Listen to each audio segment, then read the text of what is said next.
আসসালামু আলাইকুম dear viewers, কেমন আছেন? আজ এই বৃষ্টিময় দিনে রান্না করেছি ভুনা খিচুড়ি। জানি না আপনাদের ওখানে বৃষ্টি হচ্ছে কি না। আমাদের এখানে ঝিরিঝিরি বৃষ্টি হচ্ছে। সারাটা দিন আকাশ মেঘালয় ছিল, মেঘাচ্ছন্ন ছিল।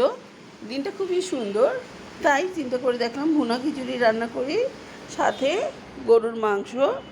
গরুর মাংস ঝোল করেছি, বেগুন ভাজি করেছি, চাক বেগুন ভাজি, টমাটোটা আলাদা করে কেটেছি, টমেটো সালাডটা, এবং সাথে পেঁয়াজ, কাঁচামরিচ, লেবু। কেমন হয়েছে ভিউয়ার্স আজকের আইটেমটা? আসলে এই বৃষ্টির সময় এই খিচুড়ি খেতে ভালো লাগে। আমাদের বাসার কিছু মানুষের ল্যাটা খিচুড়ি খুব পছন্দ, কিছু মানুষের ভুনা খিচুড়ি খুব পছন্দ। আমার ইচ্ছে ছিল ল্যাটা খিচুড়ি, কিন্তু সবাই বলছে ভুনা খিচুড়ি, তাই ভুনা খিচুড়ি করা হলো। আরেকদিন ল্যাটা খিচুড়ি হবে। কে কোন খিচুড়িটা খেতে পছন্দ করেন কমেন্টসে জানাবেন।